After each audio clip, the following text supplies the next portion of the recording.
and I'm calling this meeting to order, this meeting of the Barrington Town Council to order. It's February 7th, 2022, and it's at 7:01. I would first ask if everyone would please rise for the Pledge of Allegiance.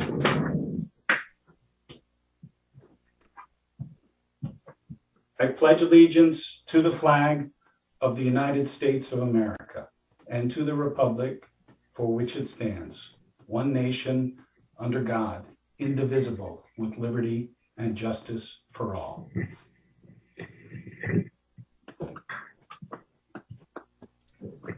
Thank you.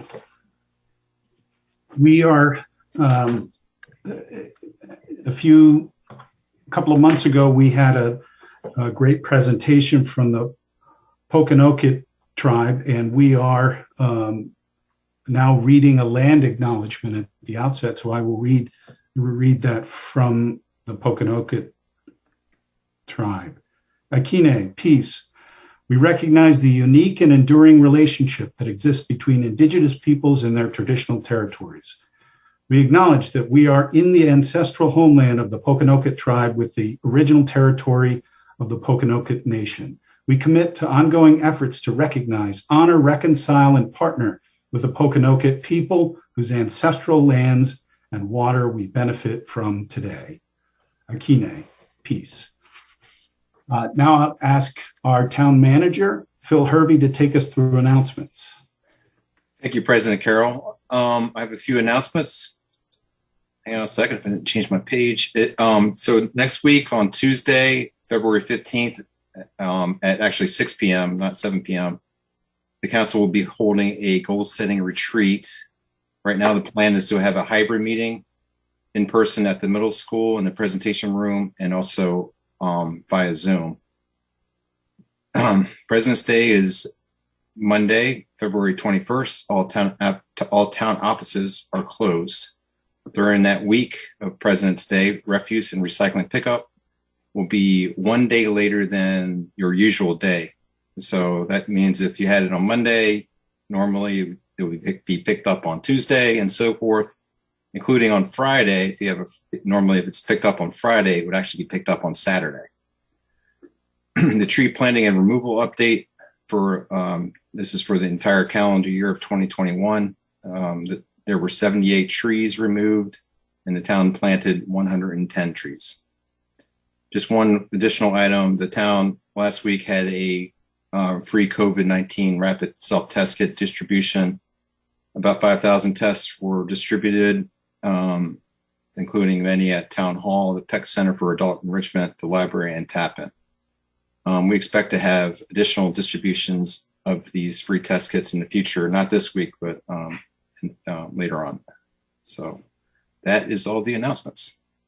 Okay, thank you. On that town council goal setting retreat, I would suggest to those folks who are attending or attendees, if you have ideas, goals that you think the town council ought to be addressing, send us an email. We're going into that retreat. We'll be talking. It's going to be a workshop, so it's not going to be. People will be welcome to attend and watch, but we're not going to have public comment at that for the workshop. I'm sure we all have a lot of great ideas. We're going to try and get through the ideas that the council has in the areas they'd like to focus on, but your input would be more than welcome. Before we get into the consent agenda, I just want to ask if any member of the council has anything that's on the consent agenda they want to highlight as opposed to pulling from the consent agenda. Councilor Breyer. Yes, I just wanted to highlight that in the planning report, it shows 77 solar roof installations, and I think that's the most we've ever had in any given year in 2021. And I just wanted to highlight that. I think it's terrific, after we've been doing it for several years, to exceed the most we've done. It's great, and hopefully that continues. Great, I agree. And in fact, there's a resolution from Resilience and Energy on this very subject a little bit later. Anyone else? I would just like to point out I've gotten some good reports in.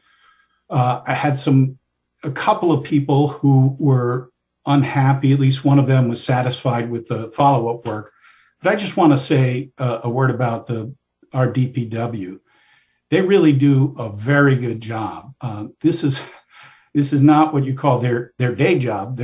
Everybody's busy, and then they have to come in when the storms hit. So it's a lot of work for them.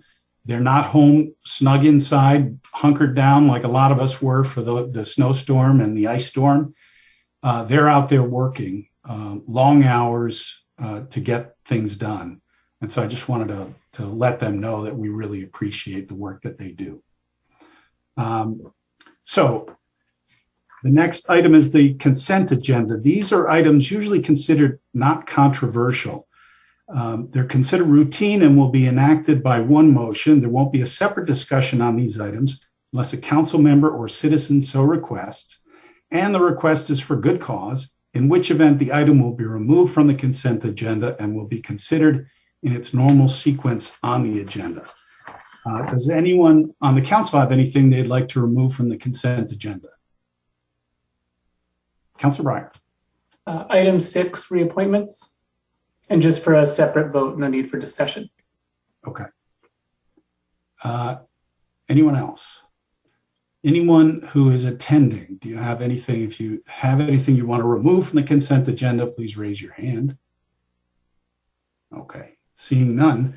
Do I hear a motion to accept the consent agenda as presented with the exception of item 6? So moved. Is there a second? Second. Motion made by Vice President Hum, seconded by Councilor Costello. Vice President Hum, how do you vote? Aye. Councilor Breyer. Aye. Councilor Conway. Aye. Councilor Costello. Aye. And I also vote aye. The next item is item 6. Do I hear a motion to approve reappointments to boards and commissions as presented? So moved.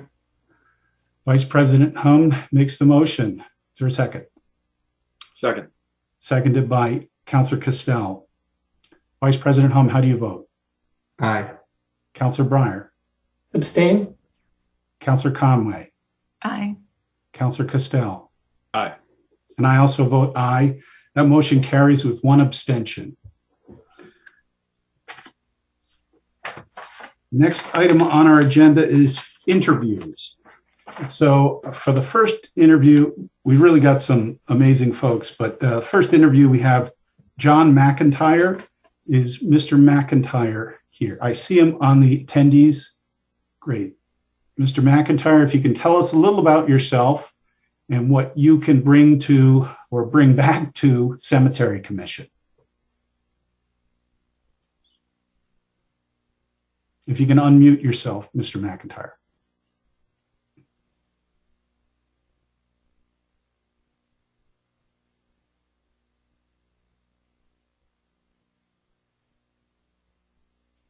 Okay, Mr. McIntyre, we still can't hear you, so if you can unmute.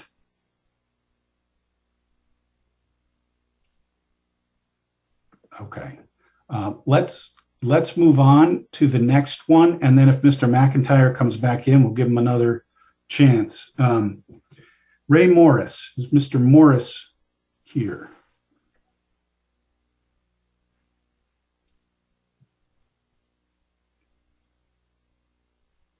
Mr. Morris, please tell us a little about yourself. Oh, you got to unmute.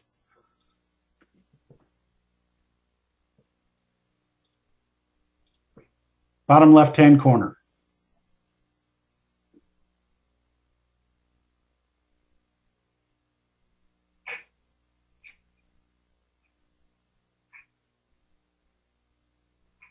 There you are. Can you hear me now? Yes, sir. Please tell us a little about yourself and what you can bring to Cemetery Commission. I've been a longtime resident of Barrington. I've been involved in a number of committees. I had the pleasure of being on appropriations for 20 years. I basically found out about this opening from Stephanie. I was talking to her about another position, and we ended up talking about the cemetery commission. She referred me to Susan Taylor. We've had a number of conversations. I think because of my background in finance and investing in the town, we also own lots at Forest Chapel, so I have a vested interest in it.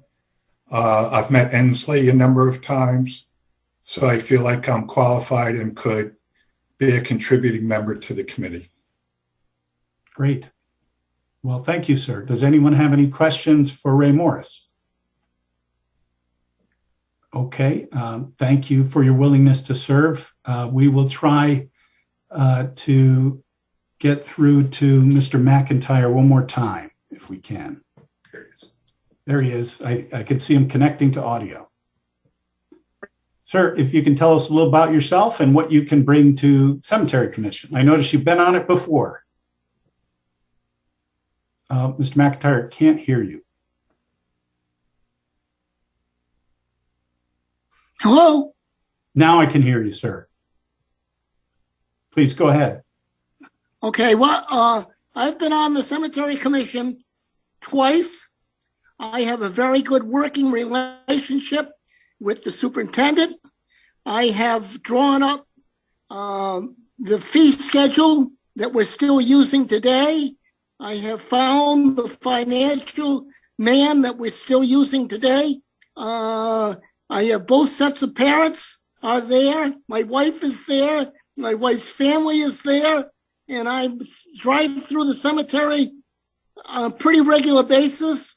And if I see something wrong, I get in contact with Ensley right away. So Ensley and I have a very good working relationship, and we have had that for a long time. Great. Well, thank you, sir. Does anyone have any questions for Mr. McIntyre? Okay, thank you for your willingness to serve, Mr. McIntyre. Does anyone want to make a motion? Mr. Breyer, please go ahead.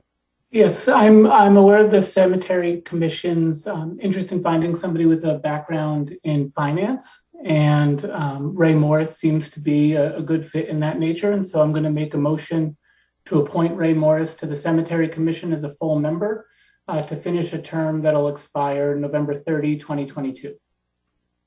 I will second that motion. Motion made by Councilor Breyer and seconded by myself. Any further discussion? Vice President Hum, how do you vote? Oh, I'm sorry, Councilor Castel. I would just note that we have two exceptional candidates here, and wherever this vote goes, I hope they will both remain very engaged in the community with the Cemetery Commission and elsewhere. I read the background of both candidates, and I think they're both truly excellent candidates, no matter what the council does. Agreed. Okay, Vice President Hum, how do you vote? I echo those sentiments and I vote aye. Okay, Councilor Breyer. Aye. Councilor Conway. I echo Councilor Castel's sentiments as well, and I vote aye. Councilor Castel. Aye. And I also vote aye. That motion carries. Thank you both so much. Mr. McIntyre, I'm sure you'll be hearing from us for another commission if you're interested. But thank you both very much. Our next position is with the Harbor Commission. This is for one full member, and the applicant is Vanessa Anderson. Ms. Anderson.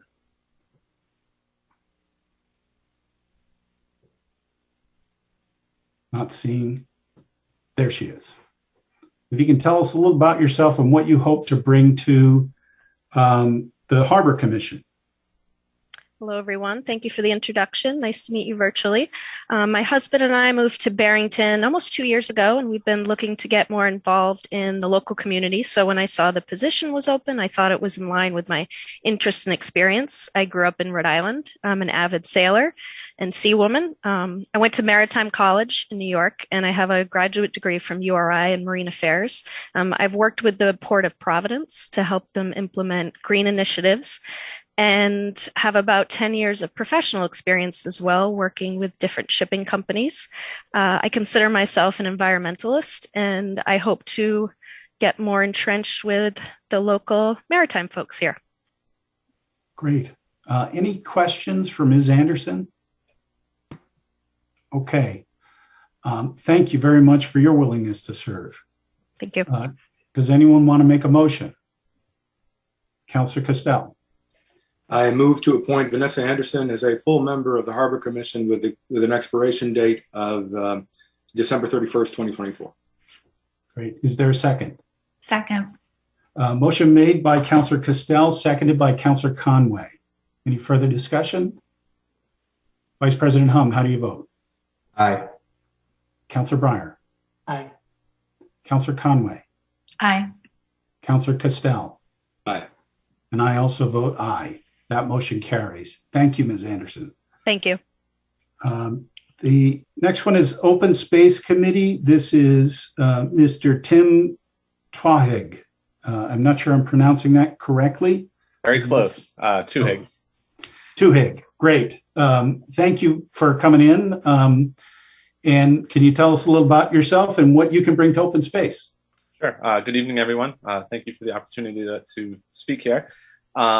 I have my education is in environmental science and management. I worked for a couple of years as a private consultant before switching to education. And as a high school teacher, I teach biology and AP environmental science. I still try to stay very actively engaged in environmental issues. I served on the Warwick Land Trust for several years before moving here to Barrington, and just feel really strongly about proper stewardship of open space, both from an ecological standpoint and also from a human use standpoint. So I really want to make sure that the open space here in the town is being properly utilized. Great. Any questions for Mr. Tuhig? Is that correct? Did I say it better? Okay. No questions. Okay. Well, thank you for your willingness to serve. Thank you. Does anyone want to make a motion? Councilor Costello. I would note, prefacing my motion, that open space, the former chair, who is still on the commission, he emphasizes environmental education and wants to make that a priority along the way as we deal with things like South Lake Drive and other properties in town. And so I think that Mr. Tuhig would be a perfect fit for the Open Space Committee. I move to appoint him as a full member to the Open Space Committee with a term to expire on November 30th, 2025. Okay, motion made by Councilor Costello. Is there a second? I'll second that. Seconded by Councilor Conway. Vice President Hum, how do you vote? Aye. Councilor Breyer. Aye. Councilor Conway. Aye. Councilor Costello. Aye. And I also vote aye. That motion carries. Thank you, sir. We appreciate your willingness to serve. All right. Thank you. Next item is for Resilience and Energy. We have one vacancy and two applicants. First alternate with a term expiration date of November 30th, 2023. And I would ask first if Courtney Fairbrother is here. It could be ACF, maybe? Oh no. ACF is someone who's on there as ACF, if you can raise your hand if you are Courtney Fairbrother. Okay. Okay. If Courtney Fairbrother is there, please raise your hand.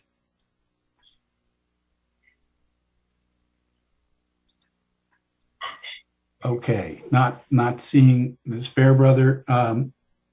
The next person for interview is Charles Paul. Mr. Paul. Not seeing his name either in the participants. Should have just promoted him. Oh, there he is. Okay. Mr. Paul, thank you, Mr. Paul. Please tell us a little about yourself and what you can bring to the Resilience and Energy Committee. Yeah, sure. I grew up in central Connecticut and went to Rhode Island many times over the years. We used to go to Watch Hill and the Squamish and I just moved here a few years ago, and that's where I live on Washington Road in the background.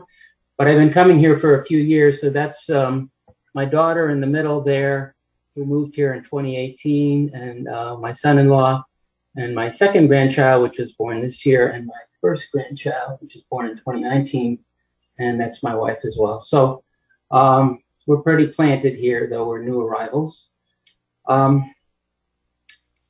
So I've been getting the Barrington Times. I saw there was some openings, and I said, gee, resilience and energy is something I know a lot about and I'm heavily involved with. I looked up your accomplishments from last year and your agenda for this year, and I saw the focus on resiliency, and I thought that's something I could contribute to. I also looked up the backgrounds of the members who attended every meeting, and I was very impressed. And it seemed like people would be good to work with, and you could accomplish a lot. So my background is a polymer scientist, R&D. I have a lot of patents, but at this point, I help with our venture efforts and our M&A efforts for the largest adhesive sealant and coating company in the world. So that doesn't sound like energy, but we service every manufacturing industry. So if you make paper, if you make diapers, if you make cars, planes, bottles, whatever, and everybody's worried about sustainability. So we're constantly, I'm constantly going to clean tech venture events, talking to startups, looking at novel ways to, novel battery solutions, novel energy storage solutions. I mean, we're looking for opportunities to participate in those things. So that's where the growth is for those companies. So that's where the growth is for us. So I think I know a lot about those areas, and I think I could help dig in on a local level. And resiliency is a much more than a Barrington issue. I think I could also help out, and I look forward to helping out and looking at perhaps talking regionally with other people and understanding how we could stop having so much flooding in my backyard, for instance. Okay, great. Well, thank you, Mr. Paul. Does anyone have any questions for Mr. Paul? Okay, thank you for your willingness to serve. Does anyone want to make a motion? Sure, I'll make a motion. Okay. I'll move to appoint Charles Paul as a first alternate to the Resilience and Energy Committee with a term to expire on November 30th, 2023. Okay, motion made by Vice President Hum. Is there a second? Second that. Seconded by Councillor Conway. Any further discussion? Vice President Hum, how do you vote? Aye. Councillor Breyer. Aye. Councillor Conway. Aye. Councillor Castell. Aye. And I also vote aye. That motion carries. Thank you, Mr. Paul. We do appreciate it. And I am liaison for that committee. So I'm looking forward to seeing you at our next meeting. Sounds good. Thank you. Thanks. So, if folks have gone to the website and looked at the resumes for these people who've just applied, it's not only that we have really incredible resumes, and as I think Carl pointed out, a kind of overabundance of really qualified people. We got Mr. Paul, actually could be Dr. Paul. He's a PhD in chemical engineering, several masters, and tons of experience. But they're also great volunteers, volunteer income tax assistants for United Way. Then there's also mobile loaves and fishes, ESL instructors. So we really appreciate these people, and I think they're pretty typical of the quality of people that we're so fortunate to get as volunteers. So the next item on our agenda is public comment. This is a maximum of 3-minute statement. It's for members of the public who want to speak regarding a topic that is not already on the agenda. If you'd like to speak, please indicate that you would like to do so by raising your hand. When you're recognized, please state your name and your residency for the record, and then you can go ahead and speak. Does anyone from the public wish to be heard? If so, please raise your hand.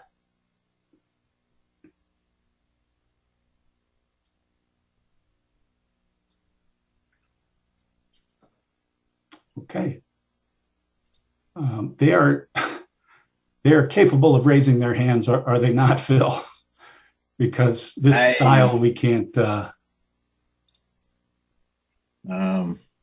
believe so. I have nothing disabling their ability to raise the hand. So okay, there you go. There's That's one. All just took it down to let us know they could. That's great. Okay, so there's no public comment. We'll move on to the next item. Next item is item 13, to discuss and act on invasive species control at Echo Lake. Is Mr. Barton here? Yes, I see Ned here. I assume that's Ned Barton. Can you promote him, please? And we'll ask him to sort of explain what this is about.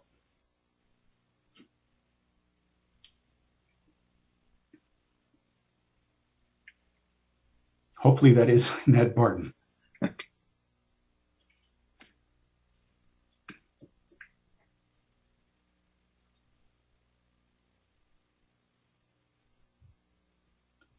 Mr. Barton, if you can unmute yourself.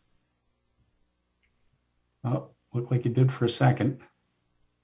Can you hear me now? Yes, we can hear you now, sir. Thanks.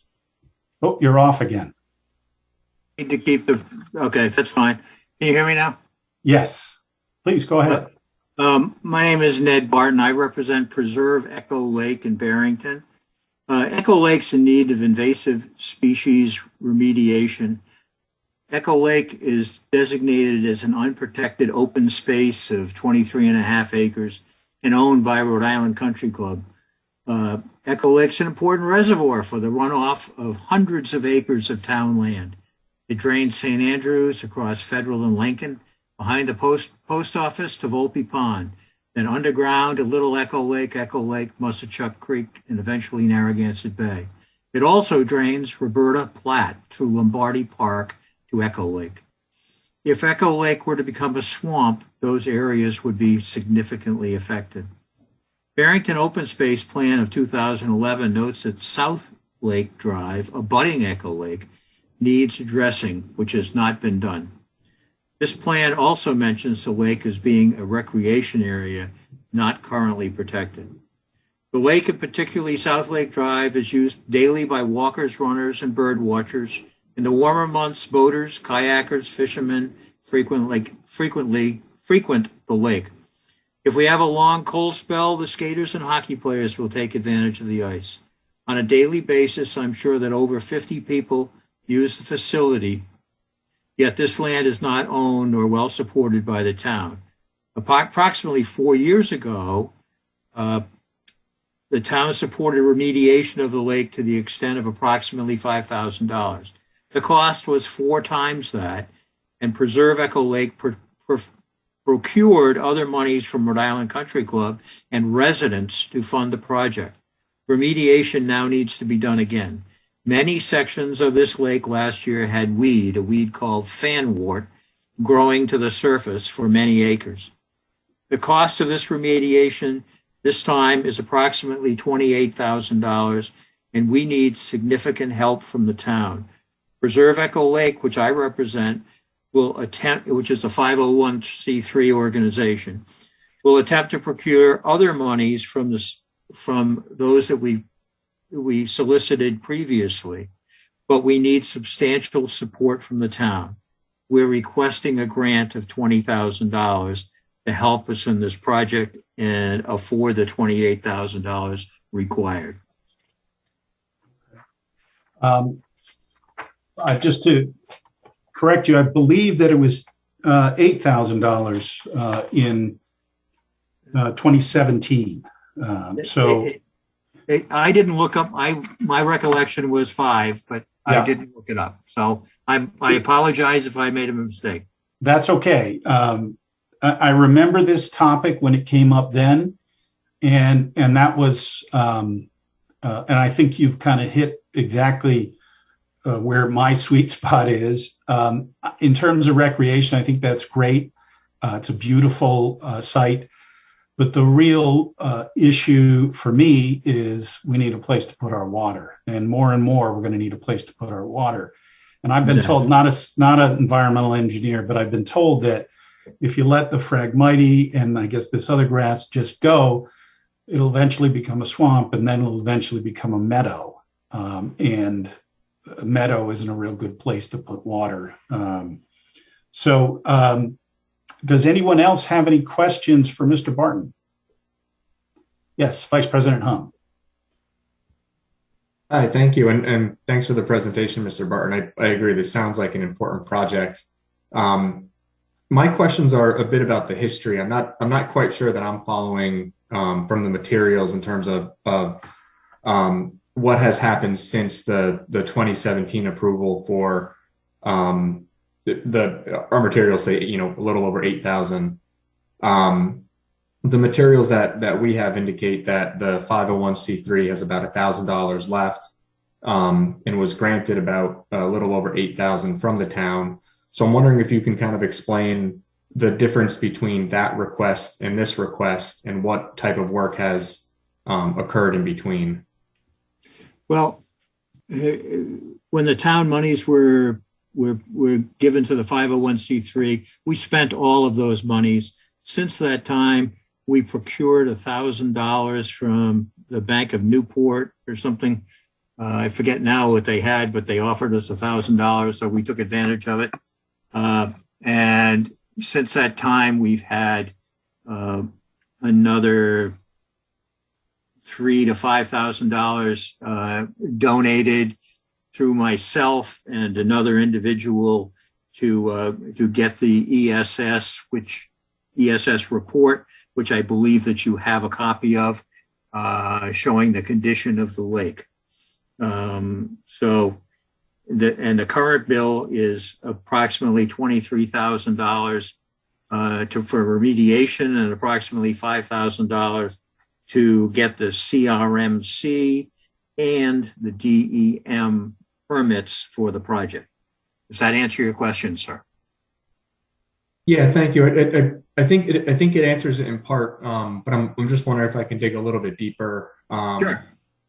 Perhaps, and it's probably something that I'm missing, but just figured to talk it through. So back in 2017, it looks like there was an estimate for $28,000 for permitting and treatment, and the town had given the $8,000, $15,000 had been raised. Rhode Island Country Club gave $5,000, and I think you mentioned that additional $1,000 from the bank. Yep. And then now, roughly 4.5 years later, the request is for, and correct me if this terminology is wrong, but an additional $27,000 for treatment and permitting. So I'll tell you the reason I'm asking these questions is I'm wondering is this kind of an ongoing, is this all related to that first request, or is this a new request? And if it's a new request, is this expected to be kind of like an ongoing request where every so often we're going to get a request for town financial support towards this project? This is an ongoing project. Since we did that project in 2018, we've been made aware that there should be treatments every 1, 2, 3 years to reduce this particular weed called fanwort as well as Phragmites. And these treatments, if done every 1, 2, or 3 years, would be significantly less than this treatment that we're requesting to get done this year. So we now are going to try and get a permit from CRMC, a 10-year permit, which will allow us to treat the product with lesser chemicals to treat the fanwort and the Phragmites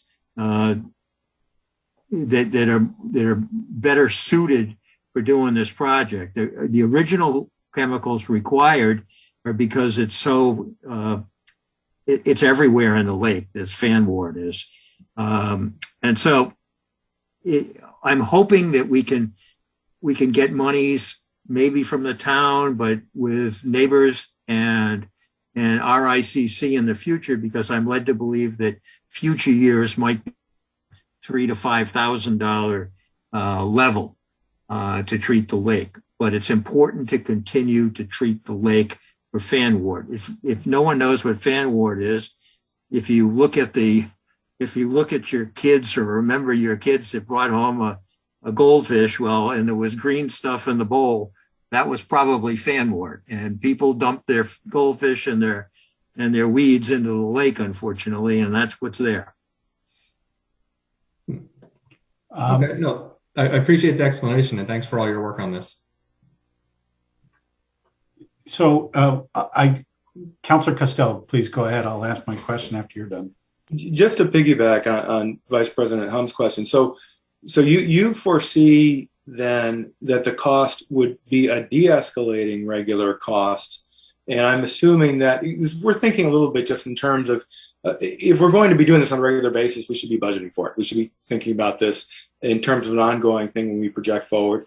And I'm not saying it's a huge percentage of the town's budget, but it's something that we would consider if we're going to take on implicitly this obligation. So from your answer, I understand it. You think this will be a de-escalating cost going forward, not an escalating cost? Yes, and I've consulted with 3 different companies that do this work, and they've all said that it's a de-escalating cost if we do the treatments on a regular basis. We talked about this with the previous town manager 3 or 4 years ago, and I thought that he was going to try and include it in the town budget at that time, but nothing ever came of that. So if I would agree with you, Mr. Costello, yes, it should be in the budget, and I could look toward these organizations and get a better handle on that in the future, so that we would know what those costs would be.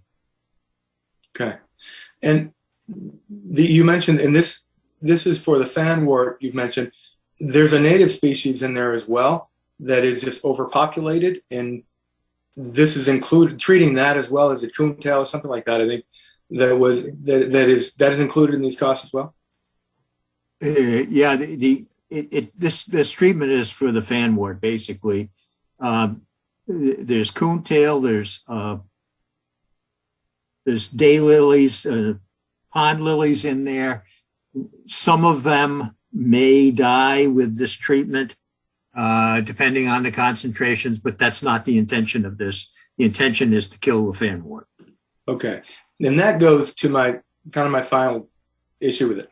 And I think I'm likely to be supportive. But what would a healthy eco lake look like? I mean, is this the extent of the objective? You just mentioned sort of what the prime objective is. Do you see further environmental or ecological enhancements that you'd want to see us engage in funding in the future, or would this be the extent of it? As far as the lake is concerned, this is the extent of it. I will say that I am concerned about the Phragmites, particularly from the golf course. I am a member of the golf course, and I've been a strong supporter of getting the golf course to treat the Phragmites on the golf course, which in turn would help to reduce the Phragmites in the lake. As of yet, I have not been able to get them to commit, but I'm hoping to do that. Okay, great.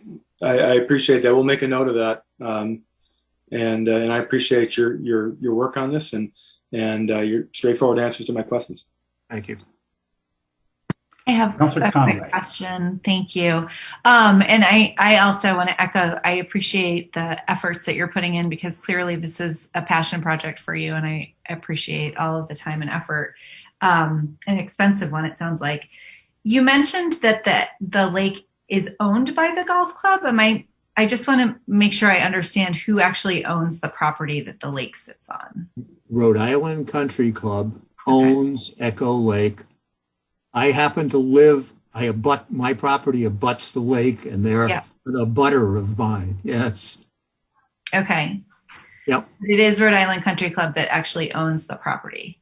Yes. As a matter of fact, if we're going to go ahead with this project, and the permit application will be made by Rhode Island Country Club because they're the owner. Yes. Okay. I just wanted to confirm that. I thought you said that, but I wanted to make sure. Yes. Thank you. Okay. So a couple of things. Looking back at the records, it's possible we have this wrong, but back in 2017, it looked like the country club was committing $5,000 to an annual contribution. I'm not sure if we misunderstood that, but is that $5,000 a year, or is that $5,000 once? No, and I believe that I would have to check my records. I believe it was more than $5,000, but it was only a one or two contributions made in the same year. Okay, so it looks like, we can look back at the minutes, because I want to give you some ammunition to go to the board at Rhode Island Country Club. Sure.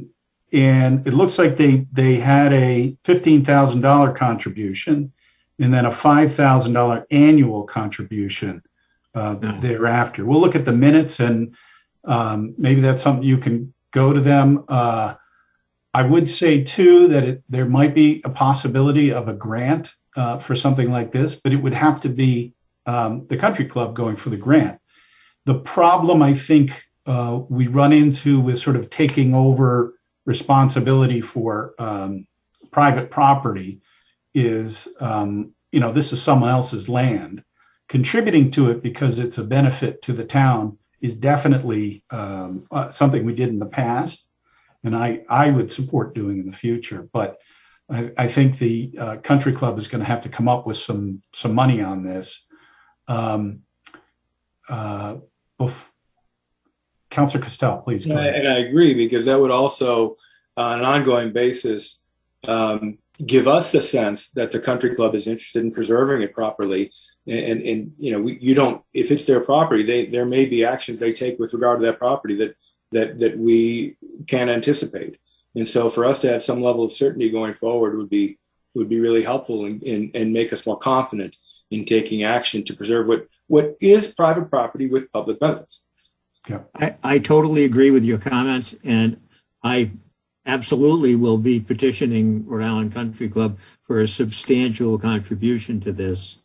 One thing you should know, just as an aside, is that there has been one particular family in the town of Barrington that has paid substantially over a period of about 25 years to clean this lake up solely.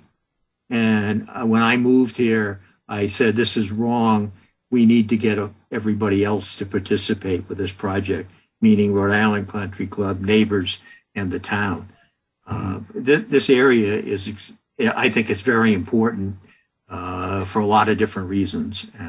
And so I will definitely approach Rhode Island Country Club at their next board meeting. Okay.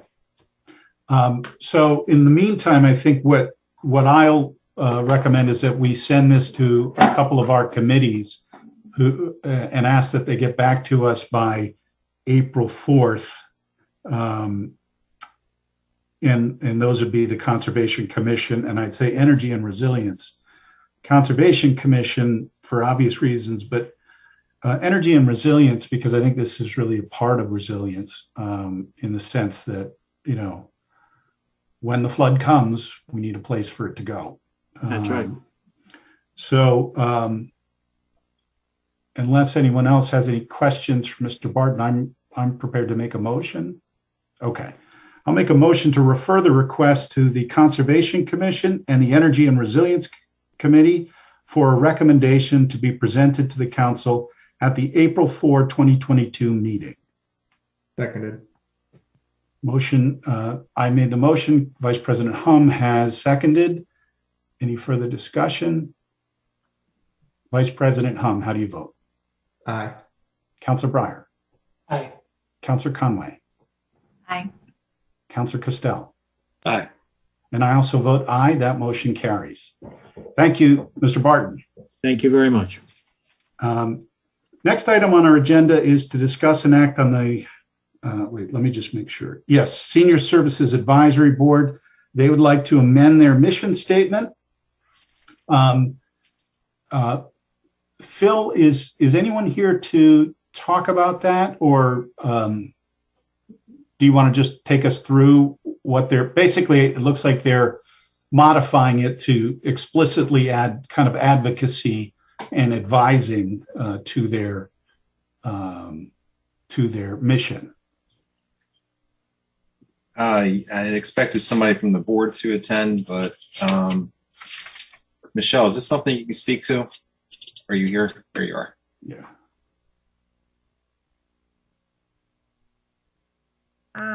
Yes. I don't have their paperwork with me, so I can't really address. It was a minor change they were making. You should have that paperwork available, Phil, that shows what the change was that they were making. Yep. It was just wording. Well, I do have that paperwork, Michelle, so I'll go ahead and just read it out. The original mission really talked about supporting the mission of the Peck Center for Adult Enrichment to provide seniors and adults with disabilities the opportunity for social and recreational activities, personal enrichment, wellness advocacy, volunteerism, information, and referral. Looks like they basically kept that, but they added a first sentence, which is, the mission of the Barrington Senior Services Advisory Board is to advocate for the seniors in the town of Barrington and to advise the town council of the town of Barrington with respect to all policies related to senior services. So that's their proposed change. Basically, they just want to add that first sentence. I think the other sentence is pretty much the same.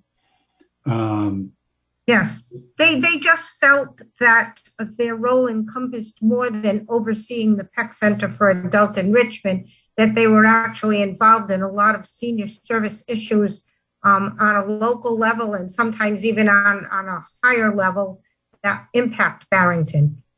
Okay. And they wanted you to be aware that they wanted to have that be part of their role. Great. Thanks, Michelle. Any questions from the council? Does anyone want to make that motion?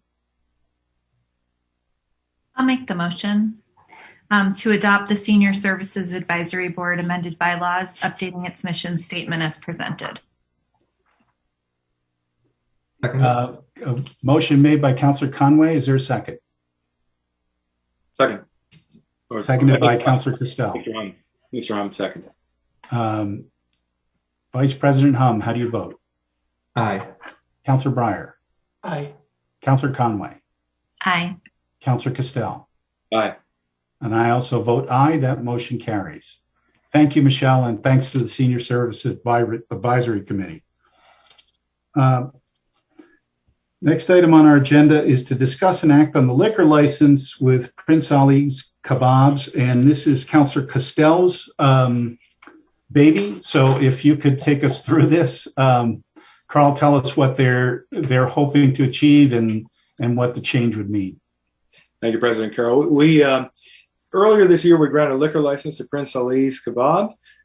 There were hourly restrictions that are unusual in this town that were placed upon that license because generally when we do that, we like to respect the views of other neighboring businesses and members of the community. And so to allay some of those concerns for a long-time business that was in the neighborhood, we limited those hours, and there was an agreement that was struck to go forward with that. But at the time, we also noted, and this was confirmed by the solicitor, that we could revise that if there was ever a change in circumstance.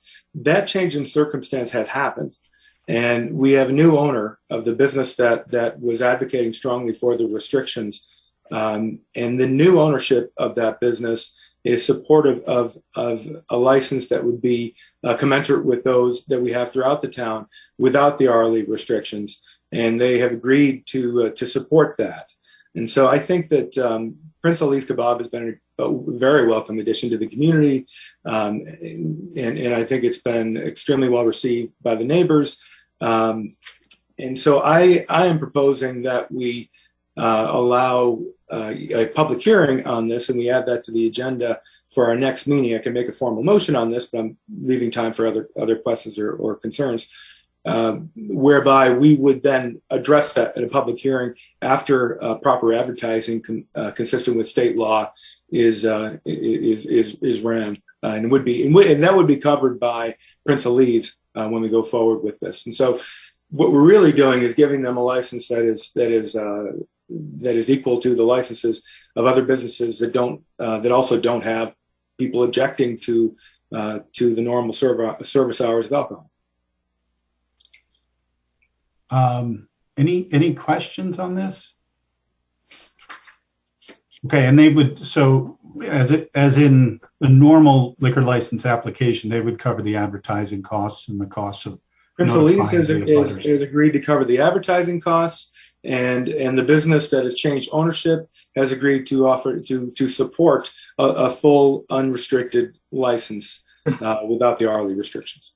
Okay. And Mike Ursillo, and I'll ask Mary this too. I don't know if it's possible to turn it around like this, but we don't need 2 meetings, right?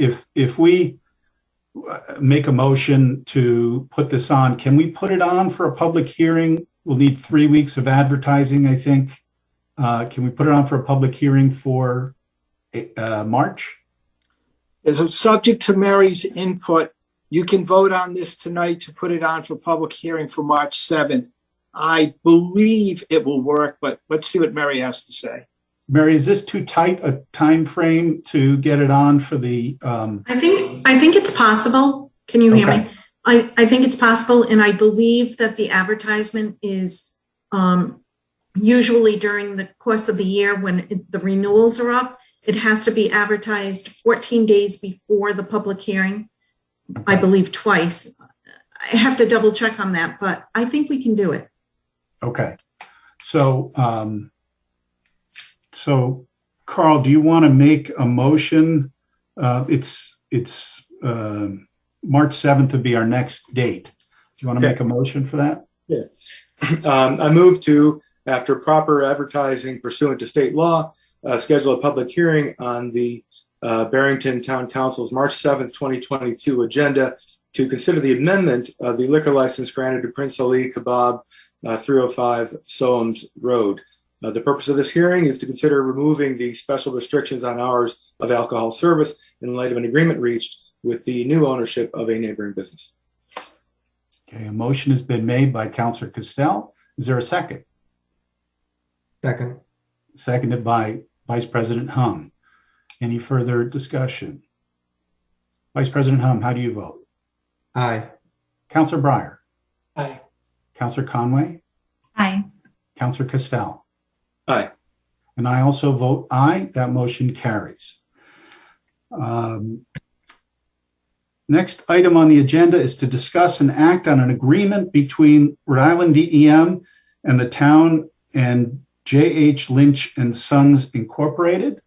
And I would ask Mike Ursillo if you can just kind of give us a thumbnail sketch of what this is really about.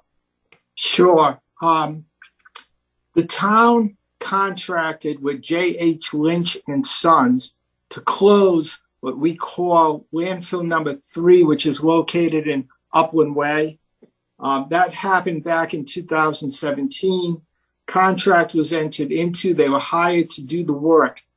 As a condition of doing the work, Lynch and Sons had to obtain various permits from DEM.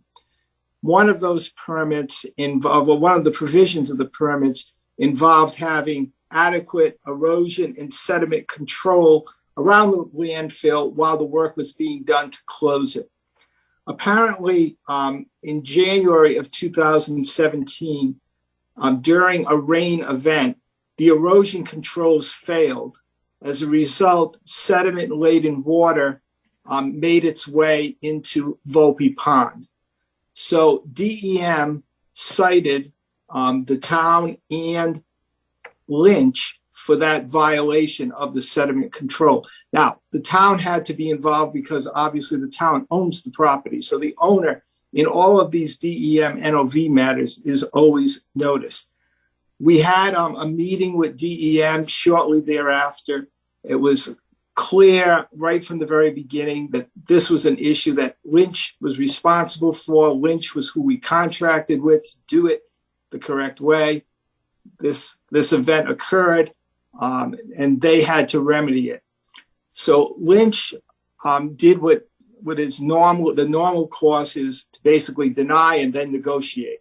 So what Lynch did is they negotiated with DEM. Instead of paying a $25,000 fine for the sediment that made it to Volpe Pond, instead they agreed to do what's called an SEP. That's a supplemental environmental project to sort of fix or mitigate something that's a problem somewhere else. Long story short, DEM found a project for them. It was actually fixing a dam wall in Wyoming, which is in Richmond, Rhode Island.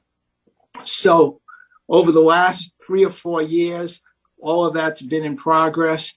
That fix has now been completed to the satisfaction of DEM.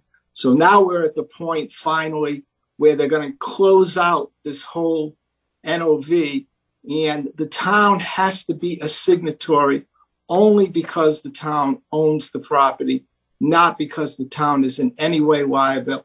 We have denied liability. The agreement states that we deny liability, but we still have to have the council consider this and vote to approve it. It would be my strong recommendation that you do so because everything's now been sewn up to everyone's satisfaction. Okay. Thank you. Does anyone have any questions for Mike? Yes, Councilor Costello.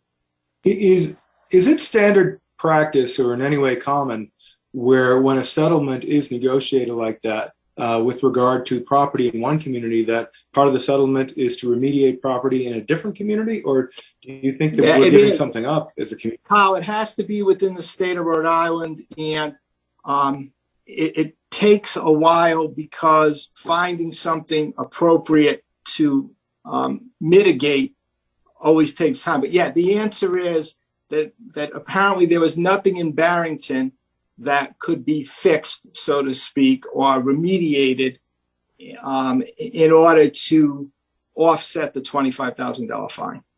And had there been a fine, had the fine been the agreement, or had they agreed to it, that fine would have gone to the state? Would we have seen no part of that? No, we would not have seen any of it. That is correct, because it was a violation of a DEM permit with a series of conditions, and the conditions broken involved the state of Rhode Island, or DEM, an agency of the state of Rhode Island. Do you know how much the SEP actually cost them? Yes, pursuant to the terms of the agreement and pursuant to the settlement, they had to substantiate that the cost of the fix was equivalent to the cost of the fine.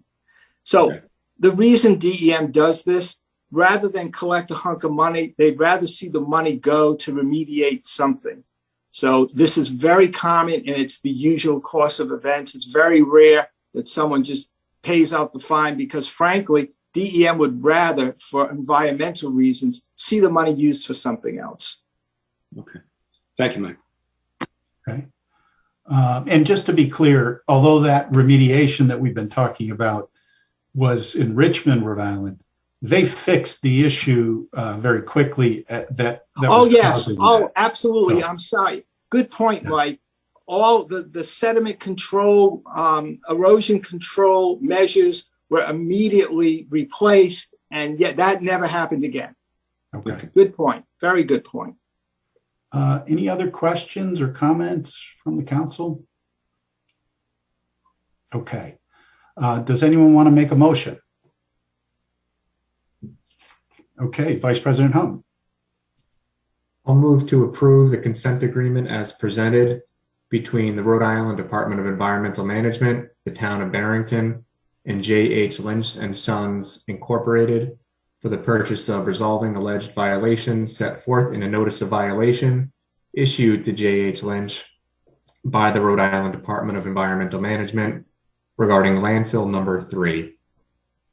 Okay, motion's been made by Vice President Hum and seconded by Councillor Castel. Did I get that right?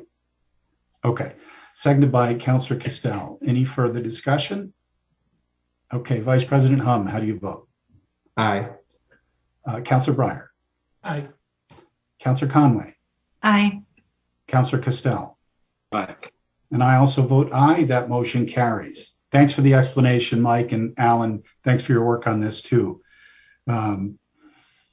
Next item on our agenda is to discuss and act on a request for proposal for the town solicitor. And Mike, if you could just take us through that too. Sure. So the charter was amended back in 2014.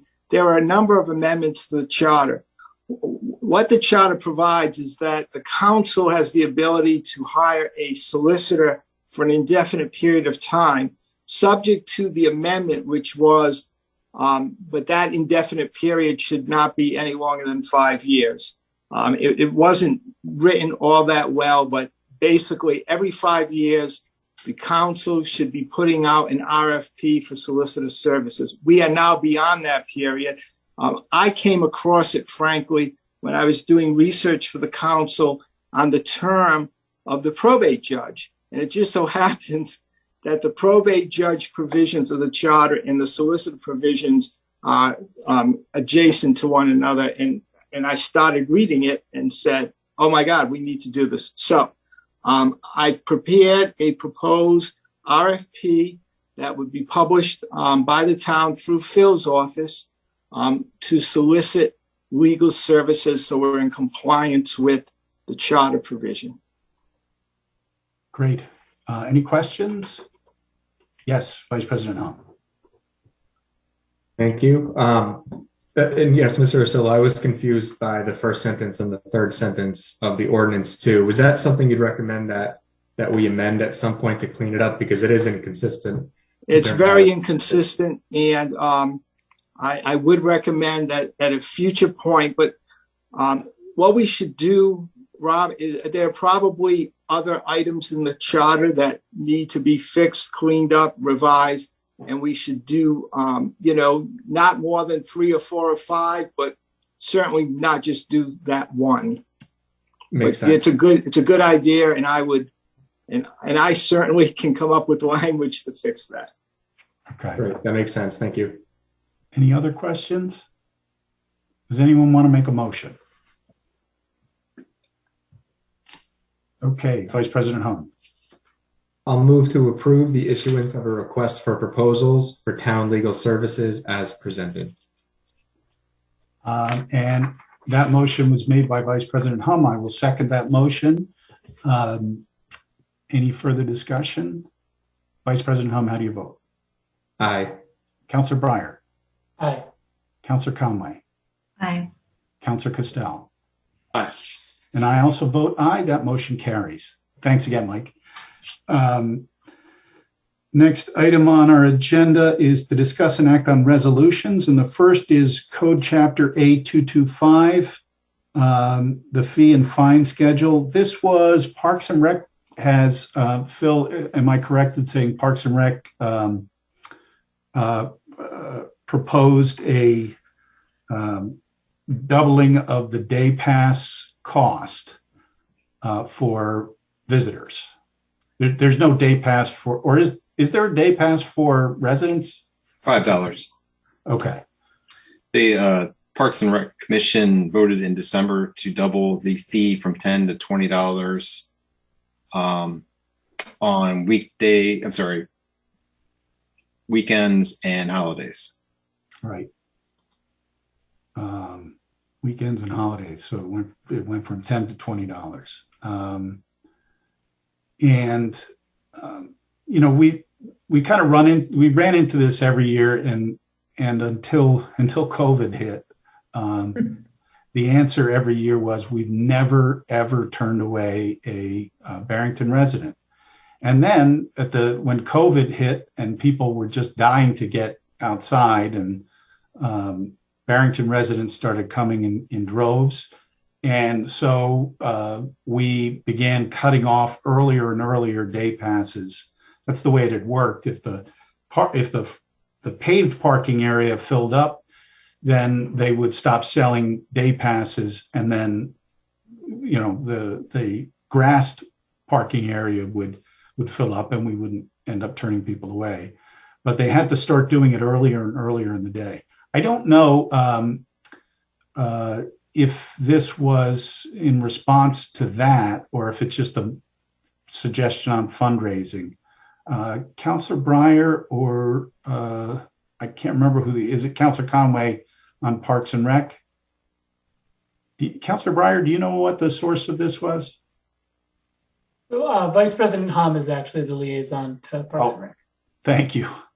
Yeah, I'm the liaison, but I wasn't at the meeting, so I don't have the background on it. Okay. Michelle was at the meeting, right, Michelle? Michelle, do you know the basis for this? Yes, I have. Actually, Fletcher Thompson is in the meeting tonight, and he was going to represent the Parks and Rec Commission regarding this. Do you want to make him available to speak, Phil? I would love to, but please. I don't see his name anymore.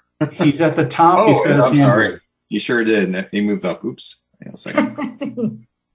It faked me out. Okay, here we go. Oh, wrong one. Hang on. Let's see what happens here. There he is. Yeah. Mr. Thompson, can you kind of fill us in on the basis for, or the reasoning behind the increase? If you can unmute yourself when you get a chance. Good evening. Can you hear me?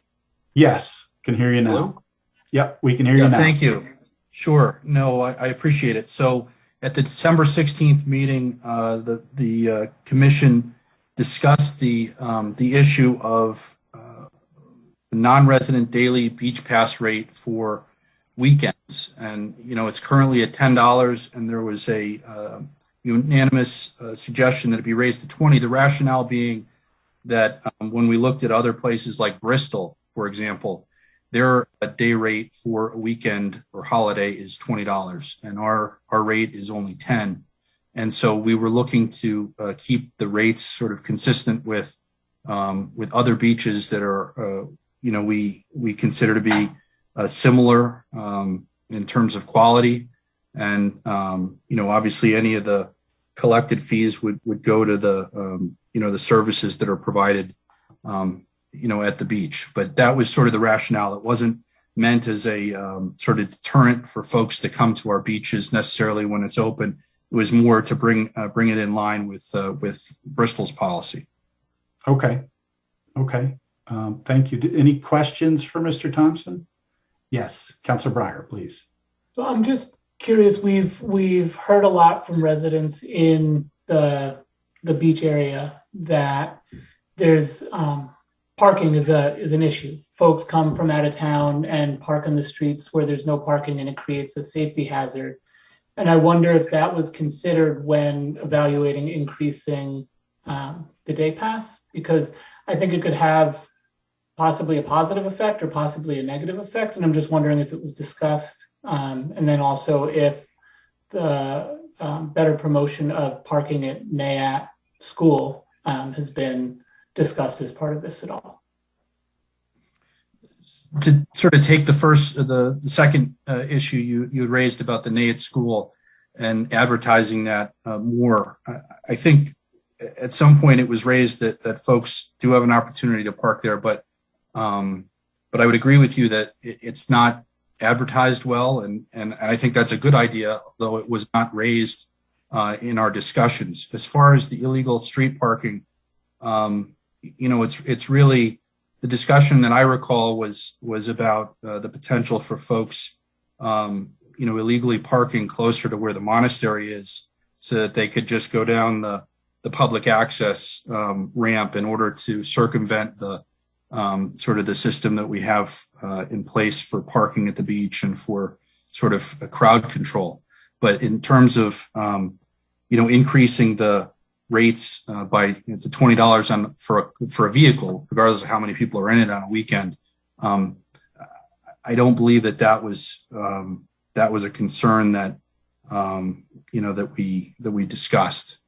If it was to go higher, I would agree with you that would create some issues. But again, this brings parity with other places. If somebody wants to go to another beach, they go to Bristol, they pay the same amount, but depending on where they're coming from, they're closer. And again, this is only for out of town people coming. It doesn't have an impact on folks in Barrington if they already have a pass or they're doing something else. Okay. Thank you. I have a question. Yes, please. How often do we, I'm trying to think of how I can best ask this question. How many day passes are we selling to out of town residents on average? Do we know, is it like a certain percentage of the number of passes? I know Phil just said we hadn't turned people away until COVID.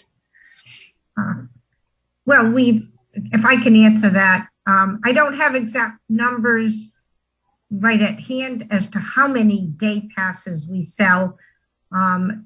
Prior to, I'd have to go back to 2019, because in 2020, halfway through the summer, we made it available only to residents. And then last year, we were open 8 a.m. to 8 p.m. for just residents, which made it, pretty much that there weren't non-residents at the beach. Right. So what I can say is that, we tend to sell a lot of non-resident passes, okay. Day passes.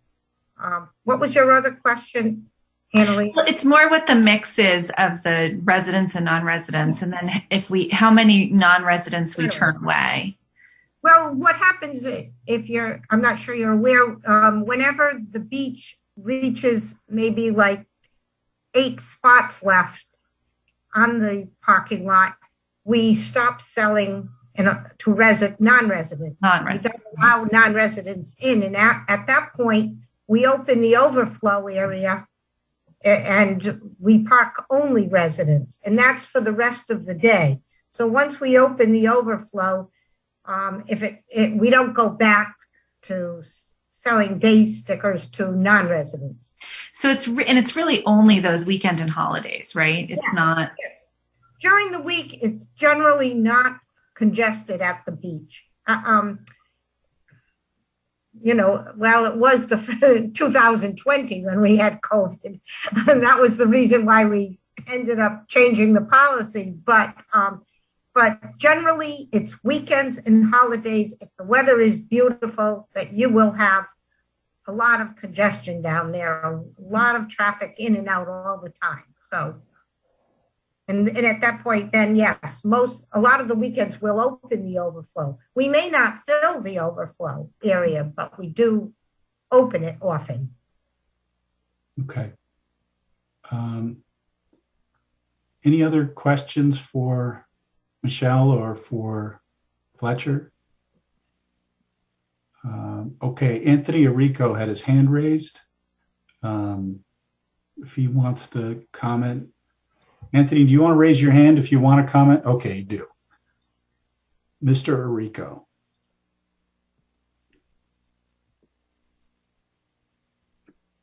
Please go ahead. You have to unmute yourself. Can you hear me now? Yes, please go ahead. Sorry about that. Fletcher did a great job, Mr. President. Well, yes, I agree with him wholeheartedly, but also I think litter, correct me if I'm wrong, Michelle, I think litter was an issue, and we just thought that by raising the rates, they would also help out. I guess there were some issues with trash, and we just thought some of our residents, non-residents did not know our rules in town, and that would help out by raising it to $20. I guess there was a concern, Mr. President, with some litter, and we wanted to compare with other towns and raise our rates. And that was another concern. And I think Michelle brought it up in our meetings, and we took that very seriously. Okay. All right. Thank you. Anyone else? So I'll tell you, my view is that it's Barrington's beach, and so our residents should get first crack at the parking. And I hate the idea that we turn somebody away, so we should take measures to do that. I think there are two considerations, one raised by Councilor Breyer about the parking illegally. People are still going to want to come, so they'll probably try and find spots to go if we were to ban it. And the other piece is, I don't think we want to, I think we want to encourage people from out of town coming. I think that's a business friendly move. I want people from out of town to come to the beach. I want them to come to the beach and maybe when they're going home, decide they're going to have dinner at one of our restaurants, or pick up a 6-pack of beer at one of our liquor stores, or use any of our, pick up some ice cream or anything like that. That's how we support business, by encouraging people from out of town to come in and utilize our businesses. So I understand the idea of kind of going to, it's sort of what the market is. It sounds like that's what they were really focusing on, mostly from what Mr. Thompson is talking about. But I don't mind the idea of sort of beating the market and trying to encourage people to come. There aren't that many spots that they can get because of our limits on it. But if we can encourage people to come, hopefully they'll also be encouraged to use our businesses in town. I don't know how anyone else feels about that. Councilor Conway. President Carroll, I agree completely. I hadn't necessarily thought about the business perspective of it, but I think that's a really good point. I was thinking more about the welcoming part of our community, and I understand that we might not be in parity, but it's such a few number. It's not a huge revenue maker for the town. It's such a few number of spots and a limited number of days. I've been saying NAAT should be a great parking space on the weekends for anybody in town, out of town, to some criticism. And I would encourage, everybody to come to park in the lot and then also at NAAT and enjoy the beach. But I don't know that raising it $20 is exactly. Raising it to $20. It was to $20. Sorry, raising it to $20. Doubling the price is really kind of the message we want to send to out of town folks. And I also would wonder if there's any access restrictions that then come up because we're limiting people's access to the beach further by raising it to $20. So I tend not to be in favor of it. I just don't think it's as much of a, I don't think the positive impact is going to outweigh the negative impact. Anyone else on the council? Okay. Let's see. Does anyone want to make a motion on this? If not, I'd be happy to make a motion. I'll make a motion to reject the request to increase the day pass fee for non-residents to $20 on weekends and holidays. I've made the motion. Is there a second? Okay. Seeing no second, does anyone want to make a different motion? Vice President Hunt, please. And I apologize, I'm slow to the trigger on the second. Oh, okay. The motion's been made and seconded. Any further discussion? Okay, Vice President Hunt, how do you vote? Aye. Councilor Breyer. Aye. Councilor Conway. Nay. Councilor Castel. Aye. And I also vote aye. This motion carries 4-1.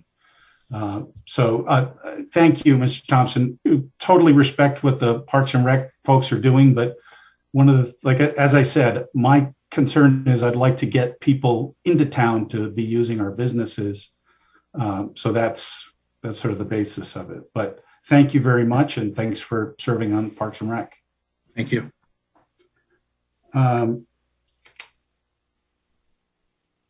Next item on the agenda is enabling legislation for internet service provider. This is Councilor Castel's proposal. You want to take us through that? Sure. We have primarily we have two main internet service providers in town. We have I3 and we have Cox. Some of the town, a small portion of the town, also has a third. I believe it's Verizon Fios. But given in discussing internet service issues and in considering the fact that you have a lot of ISPs out there, some that get very high ratings on sites like CNETs and other reviews, providers like Verizon Fios, Google Fiber, Spectrum, Comcast, and others that focus on low-cost internet services. Like there's one called WOW that's out west. It's in like 9 states. But there are a lot of them out there, and AT&T is another one. And we need to, I think, we can take action if people are happy with their current ISPs, then they should be allowed to keep them. But I also believe that we could take action to expand high quality, really fiber broadband in the town. And that we would be, I think that we'd be well served by doing that. The problem with that is that if you want to expand competition in town, and if you would like to provide an incentive for an outside ISP to either expand or come into the town to compete, then there's really no way for us to do that as a municipal entity. We are not permitted under state law to take such an action. There's also, unlike most states in the country, the vast majority, I think we're one of only a couple that don't have some entity to coordinate the expansion of fiber broadband. Now, fiber has the advantage of being more reliable and faster. And just the general principles of competition would suggest that if you get other competitors in here, you may have people who would go for a low-cost provider or a provider that offers different features. And I think that to hamstring municipalities with regard to incentivizing competition is a mistake in the law. We do have reasons to regulate utilities, but that usually is with regard to standardization, and so that you don't have a technical problems that would be involved if you don't have a single provider or at least a single standard. I don't see why we shouldn't have a regime in place legally where we would hit those standards for standardization and quality control, which you can have through regulation at the state level, but then allow municipalities, should they choose, to take action to incentivize the additional ISPs to come in and compete for business in town. Now, it turns out that there was legislation last year that passed the House, was not taken up by the Senate, similar legislation, that actually would have created a coordinator position and a coordinating entity at the state level to expand broadband. We actually have a lot of fiber cable in Rhode Island, but you don't have what you might refer to as on-ramps. You don't actually have a way to get federal grants, for example, to expand access to fiber optic cable. And so this piece of legislation was designed to do that. My resolution, which was circulated to our state reps and our state senator as well, encourages the adoption of this legislation or similar legislation to remove the constraints on broadband expansion by creating this agency. And my resolution goes a little bit further by saying that I believe that municipalities should be able to incentivize the entry into the market of competitors, especially because I'm sure you have customers who are satisfied with their ISPs, but there are others who may not be. And I've had that expressed to me by constituents who would like to see another provider come in and be able to compete. My resolution supports that. There's another element to this as well. It is my understanding, and people who have more technical knowledge than I do have indicated that our LED light system that President Carroll was instrumental in getting installed into town, and a prior council also passed has hardware in it that may make it easier for us to establish community Wi-Fi. Community Wi-Fi is something that a lot of smaller towns, college towns, we're doing and establishing, so that you might not want to do your banking on community Wi-Fi, but you could maybe catch a signal where you couldn't before. I actually lost my signal down in Newport Creamery's parking lot in that area before. And so there's an incentive again where if we wanted to maybe use federal funding to do that, which would be an option, there's been some suggestions from constituents that we do that. And also the idea that we've already spent some of our own funding to create a hardware and a system that would allow us to probably do community Wi-Fi at a discount, that would be something we can consider. The problem is, again, that the current law says that you not only cannot regulate the broadband utilities in your town, but you also can't do anything that has the effect of regulation. And so there's some concern legally that if that is not modified, that we would be at some risk. And the more cautious approach would be to get that provision modified so that should we choose to go forward with community Wi-Fi, which is a separate issue from broadband, we could do it. And so my resolution is really designed to encourage our state representatives to support legislation to A, create the broadband entity, which would be charged with expanding fiber broadband throughout the state, and that would include us. B, take the regulatory shackles and limitations off of us for in some way incentivizing competition in town so that consumers in town would have more choices. And C, clarify that we would be allowed, should we so choose as a community, to establish a community Wi-Fi. Phil, all of our streetlights have those controls in them, right? They do. Okay. So does anyone have any questions or comments on this?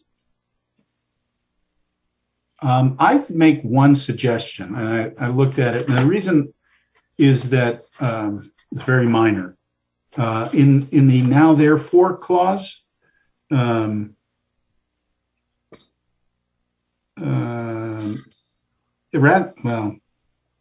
than say the Barrington Town Council hereby respectfully requests that legislation in the same, maybe just say that legislation in similar form and content.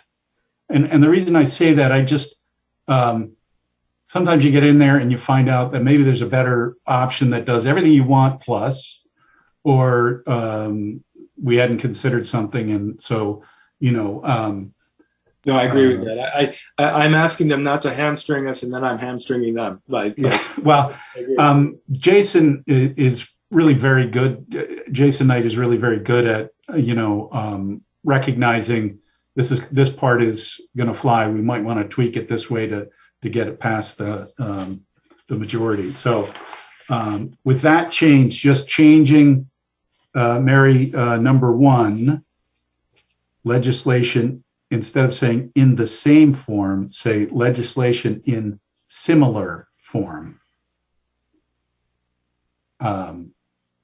That would be my only suggested change. Does anyone want to make a motion? Councilor Castel. You want to make that motion? Okay. Councilor Conley. I just have a quick question. Do you know why it wasn't picked up by the Senate? I don't know why it wasn't picked up. I will say that, and I don't know what the origin is. I will say about 10 to 15 years ago, and I mentioned the idea of these small towns that were establishing a lot of community Wi-Fi in the past.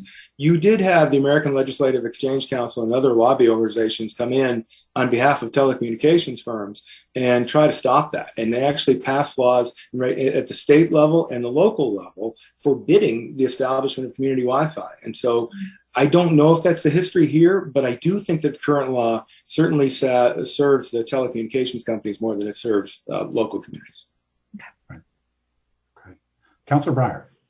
I just had a comment. I'm supportive of the resolution. I think the first part, state broadband, anything we can do to increase it is good. And I agree that municipalities should have the ability to create incentives for ISPs. I'd have probably a pretty high bar to support an incentive for, to give taxpayer money to internet provider. But if there's public benefit to it, I could support it. But I just wanted to put that out there that I support us having the ability to, but it'd be a pretty high bar to actually want to do it. I agree with Councilor Breyer on that. I just think we should have the flexibility to do so if we so choose and if our residents support. Yeah. Well, one of the, just as one example, and I don't know if this is really feasible, but I think it is. I have in the past, over in West Barrington and other places, you get a lot of complaints about cell phone coverage, as you have, Carl. You just drop calls and things like that. You can get a booster for your home. Maybe this is a way to make our streetlights antennas, because I'll tell you, Verizon and AT&T are not interested in trying to improve their cell signal. We've tried, suggested putting a little antenna on top of the water tower near St. Luke's. Not interested.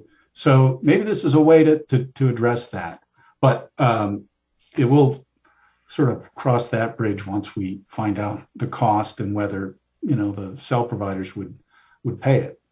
And I should be clear too that the regulating the broadband market, the law on that is clear. I think there's a little less clarity, and there's a possibility that we would have some flexibility with community Wi-Fi, which is a separate issue, but it does need to be clarified as well.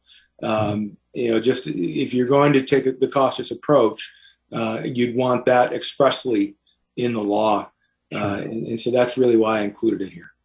Okay. Any other questions or comments? Councilor Costello, do you want to make a motion?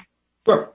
I move to approve the resolution as amended, asking the General Assembly to enact legislation creating the Rhode Island Broadband Development Program, enabling Rhode Island municipalities to incentivize broadband services and provide municipal broadband services and community Wi-Fi.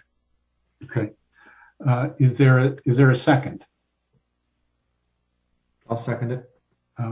Councilor Costello made the motion, seconded by Vice President Hum. Any further discussion? Vice President Hum, how do you vote? Aye. Councilor Breyer? Aye. Councilor Conway? I'm going to vote the right way this time and not get confused by the double negative. I vote aye on this one. Okay, and Councilor Costello, how do you vote? Aye. And I also vote aye. That motion carries unanimously. Mike Ursillo, I have a procedural question. Councilor Conway misunderstood the motion, so I think she would like to change her vote. If we can we do that? Go back? Yes, since Councilor Conway was the one who voted in the minority, she has the right to move to reopen the vote. Okay. Oh, yeah. Sorry, everybody.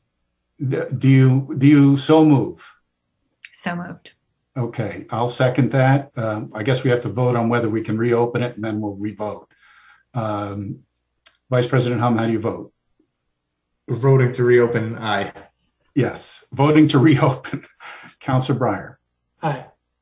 Councilor Conway? Aye. Councilor Costello? Aye. And I also vote aye. Now, the motion was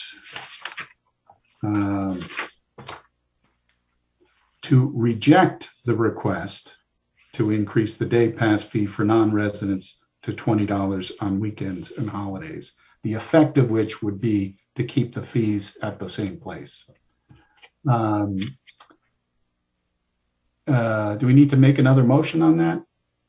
Okay, so I'll make the motion, and does somebody want to second that motion? I'll second it. Okay, seconded by Councilor Conway. Vice President Hum, how do you vote? Councilor Breyer? Aye. Councilor Conway? Aye. Councilor Costello? Aye. And I also vote aye. That motion carries unanimously. Thank you. Thank you. Sure. It was it might have been, my motion should have been a little bit clearer. And Mr. Carroll, if I can interrupt for 1 second, I need to recuse from this third bullet. Okay. Thank you. Next item is a resolution regarding residential solar. And this was submitted by Resilience in Energy or Energy and Resilience. They, as Councilor Breyer noted, there have been a lot of folks in town with Solarize 1 and with Solarize 2. And then I think partly because we've had lots of people look and see their neighbors with solar panels on their roof, get encouraged to do it. The way it works, if you've ever looked into it, and this is I think the virtual net metering side of it, you're basically approved for a certain number of panels, not based on the size of your roof, but based on your usage. And the idea is there is an incentive created to do solar. So you are selling the solar from your roof to the grid. And when you do that, you're paid at a higher rate than folks in town are paying for solar. So that's the incentive. They're paying you money. So it should hopefully more than offset your electricity bill. But the limit is there.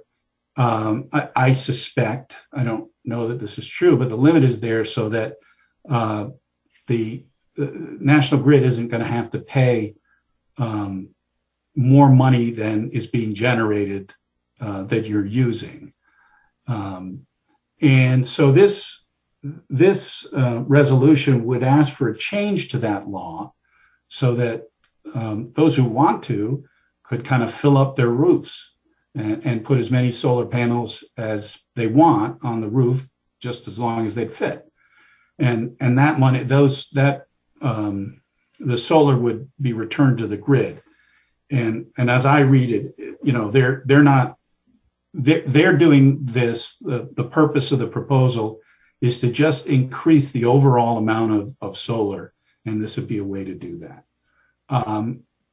Does anyone have any questions on it? Because we could ask a member of Resilience and Energy if I see one. I don't see anybody online. Hans is here. Great. Hans, please, I hope I haven't misstated the resolution. Okay. No, President Carroll and councilors, thank you for the opportunity to give some clarification here and some comment. Actually, the resolution is that the net metering statute will not allow to make any profit or any money from your solar system. So you get in a credit system during times where you produce more than you consume, you get credits for the extra amount that goes into the grid. And at times where you can produce less, that gets credited against your bill. So the limit is basically for 100% of your historic, meaning the last 3 years consumption. And then you cannot install any more solar panels beyond that capacity. So, and we discussed it in the committee, and we felt that with the Act on Climate now in the open, it's very counterproductive at the same time to limit solar for residents and solar in general through a net metering limit.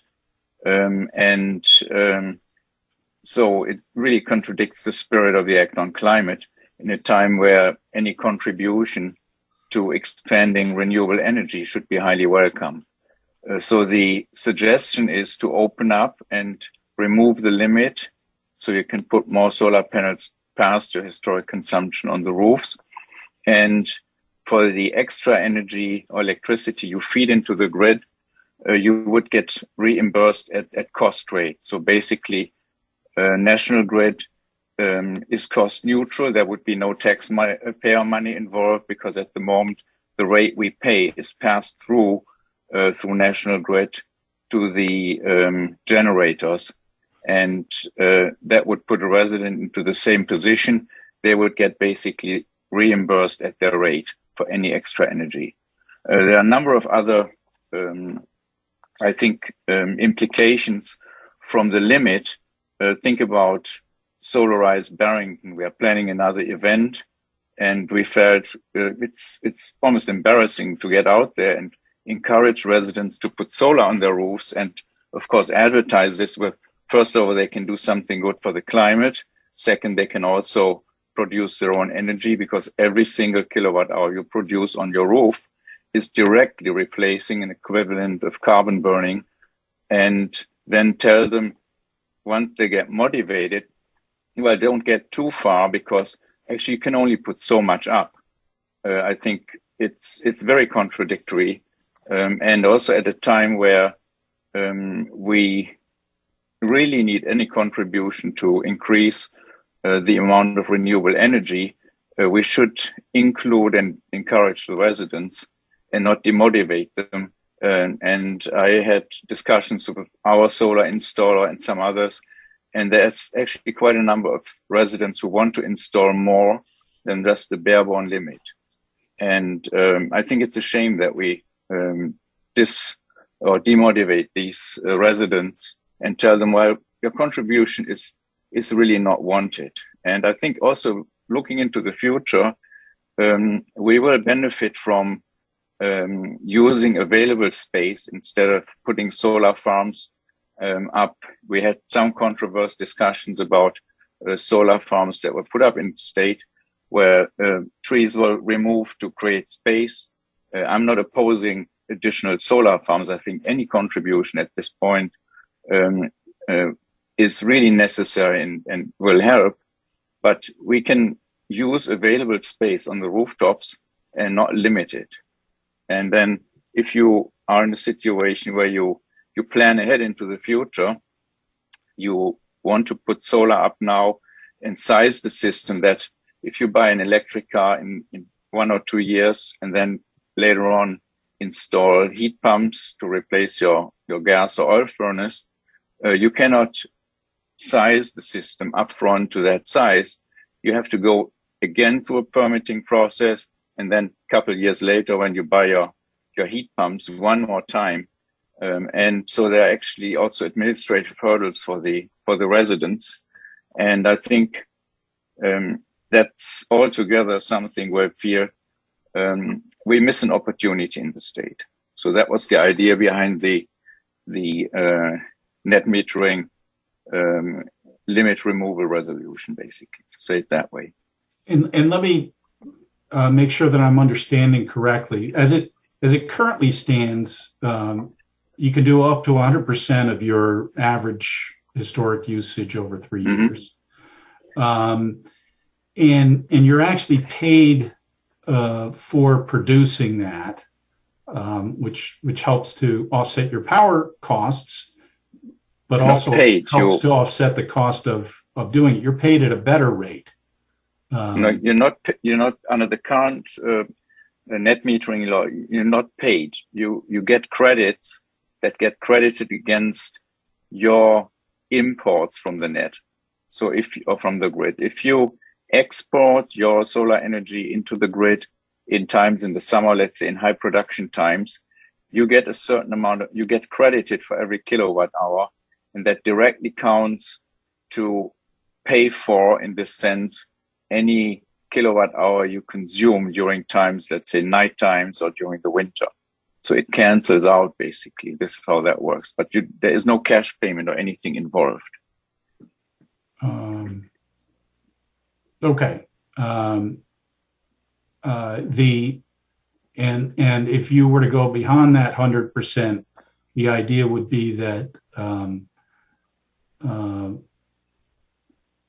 National Grid is not paying you beyond that 100% at any kind of incentivized price, but just basically paying what they would pay anyone else. Is that your suggestion on this resolution? Yeah, the suggestion assuming the limit would be removed, you can add more capacity. You would feed actually electricity beyond your own consumption to the grid.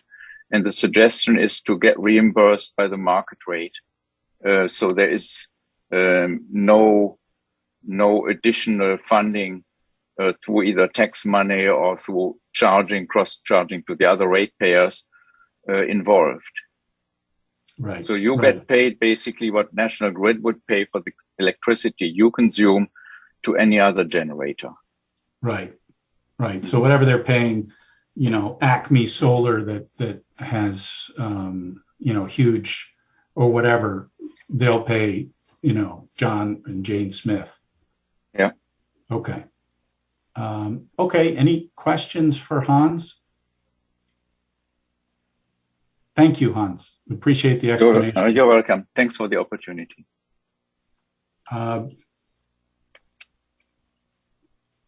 will make a motion to approve the resolution as presented to enable residential solar to better contribute to reaching the state's renewable electricity goals by taking legislative action to remove the capacity limit from the rules for net metering. Okay. So I made the motion. Councilor Costello has seconded. Any further discussion? No, I think this is an excellent idea. There's no reason for the limit. And we're not at the point where we're producing so much solar power that there's any problem with excess capacity. So it's completely in order and I think a welcome move. Great. Okay. Councilor Breyer, how do you vote? Aye. Councilor Conway. Aye. Councilor Costello. Aye. And I also vote aye. That motion carries 4-0 to 0-1. One recusal. I think I've got that right, Mary. There's one recusal in any case. Thank you. Okay, Councilor Vice President Hom is back. Next matter on the agenda is to discuss and act on ordinances. The first is regarding ordinance. It's just an introduction for our attendees. The way that we work on our ordinances is we introduce an ordinance at one meeting, and then at the following meeting, we have a public hearing. So at that following meeting, if the ordinance change is introduced, you'd have every opportunity to comment on it and support or oppose it. The first one is just an introduction. This is 2022-2, an ordinance amendment to Chapter 179, Vehicles and Traffic, Article 2, Stop Intersections, Section 179.3, Stop Intersections Designated. This is at the intersection of Maple Avenue and what is it? Is it West Street? Right. This is something that had come up in the past too. Does anyone want to make a motion?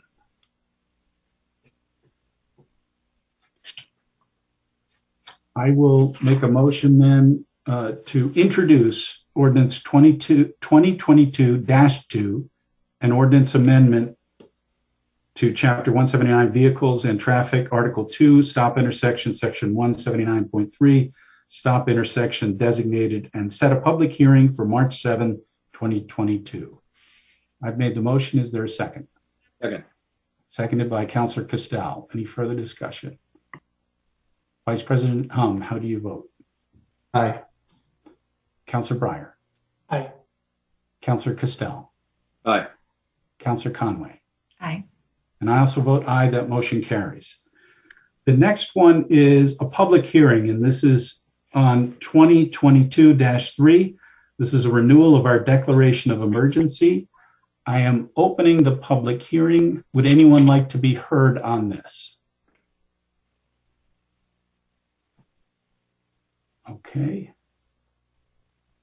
Any member of the council want to be heard on this? Okay, seeing none. If you want to be heard from the public, raise your hand. Okay, seeing none, I am closing the public hearing. Does anyone want to make a motion? Vice President Hahn. I'll move to adopt the 2022-3 renewal of declaration of emergency as presented. That motion made by Vice President Hum. Is there a second? Second. Seconded by Councilor Conway. Vice President Hum, how do you vote? Aye. Councilor Breyer. Aye. Councilor Conway. Aye. Councilor Castel. Aye. And I also vote aye. That motion carries. Next item on the agenda is to discuss and act on charter changes. So every time we've had an election in the past 6 years, I have suggested that we pick sort of arbitrarily no more than 3 charter provisions that need, I'll say, tidying up.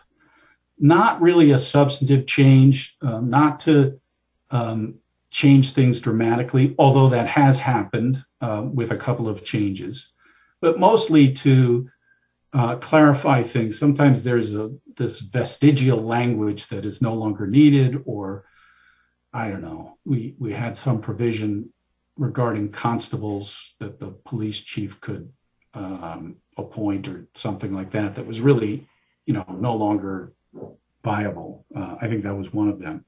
So the idea is to find things that will clean it up. And the reason for doing that is that, as Mike Ursullo mentioned, in 2014, we had a charter commission that looked at the charter and proposed a number of changes.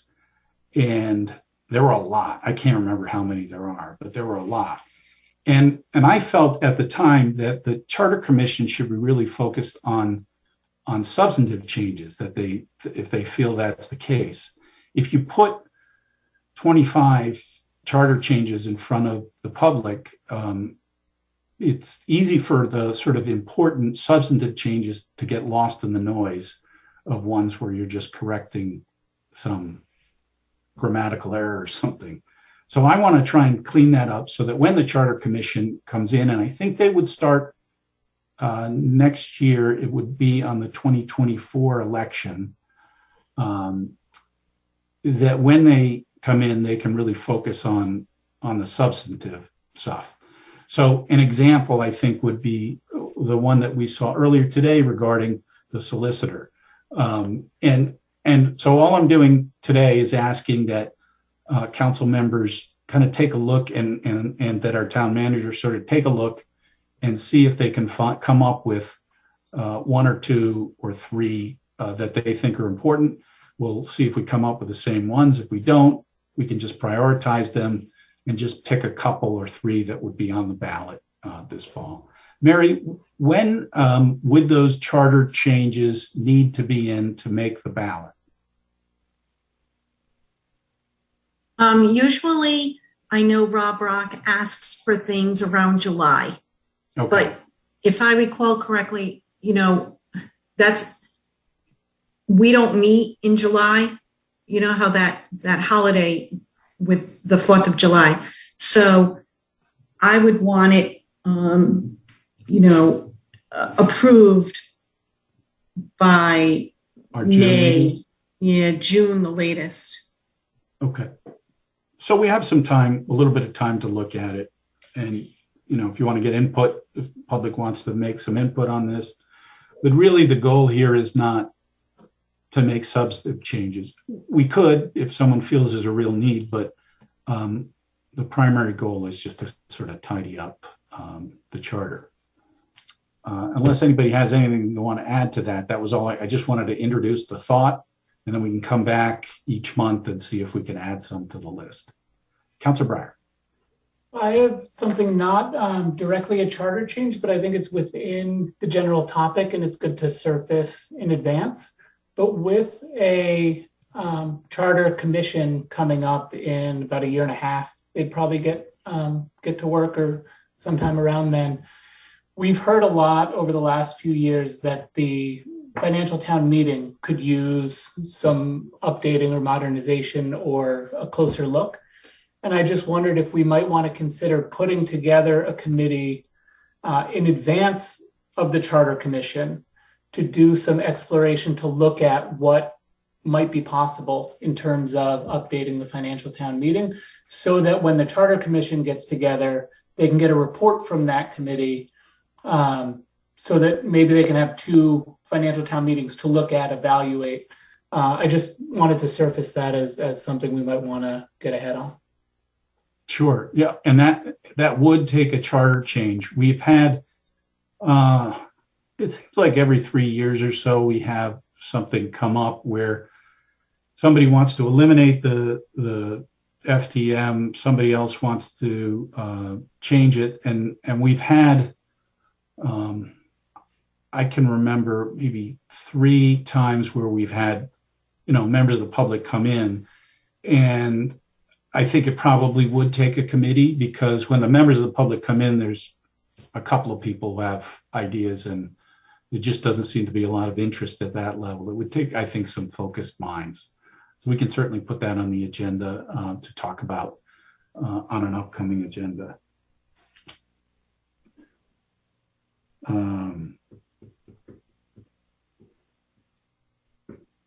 Okay. Anything else on that? Okay. Next item on the agenda is to set the agenda for Monday, February 7th at 7 p.m. First thing I'd like to point out is that Chairman Bay of the school committee has asked if we'd like to join in a legislative forum. It used to be called legislative breakfast, but COVID changes everything. So legislative forum. And one of the dates she recommended, I think, was the 15th. The only thing I'd point out is I think we've got our goal setting for the evening of the 15th. It's kind of tough to do. It's tough for me anyway. I don't know if it's tough for anybody else to do a morning and an evening meeting, because I usually plan to come into work early to take care of things if I have to go to a meeting at night, or vice versa. So my preference would be another day, but I guess the first question is, do we want to have a legislative forum? I think they're a good idea, and I'd support it. I don't know how everybody, Councilor Breyer. Yes, I had actually, when we received the doodle polls, I had responded that I did want to go, and it's actually the 17th is the date they're looking to schedule it, the Thursday. Okay, I misunderstood. Okay. Do the rest of the council think we should hold a legislative forum? That was a morning meeting, 8 o'clock meeting. I think we pretty strict about keeping it to an hour. Councilor Costello. Yeah, I think that coordination has been something I know that that Chair Bay has been looking for out of us, and I think it's a good initiative on her part. And we've seen, I know when we first started, we had an orientation after the 3 of us were elected, and it was mentioned that there have been problems where you get a school committee and your state legislators and town councils going kind of off in different directions. I think we have similar values, but at the same time, I think that kind of coordination periodically is a good practice. Yep. Okay. Anyone else? Okay, so it looks like we're supportive generally of that. And so I think we could just, as a thought, reach out on to Chair Bay on her email, trying to schedule that meeting. Okay, anything else on that? Consent agenda, road race marathon. This has been, a little different in COVID. Typically, we just say fine to this, and it kind of goes in the consent agenda. My only suggestion, and I don't have a problem putting it in the consent agenda, but when we hold a road race, which involves, police details and things like that, and traffic stops and stuff, I under COVID, am suggesting that we kind of give a final veto to the manager based on the conditions at the time. So, if hopefully we're coming out of this, but if some surge should come, then I'd like to make sure that we give the manager time to react to that under the emergency order and cancel it, because that's what we've done in the past since COVID started, just as a way to, especially let people know that that's a possibility. And if you're planning it, you plan at your own risk a little bit. So that'll be on the agenda for Monday, February 7th. We'll put that in the consent agenda, but we can pull it. There will be an introduction, an ordinance amendment on short-term rentals. I know Mike's office and Andy Tights have been working hard on this. There is also good energy. Jamie Rhodes will be coming to talk to us about the terms of the agreement. This has been in the works for a while. Resilience and Energy has pushed for this, and it's a really good idea, in my opinion.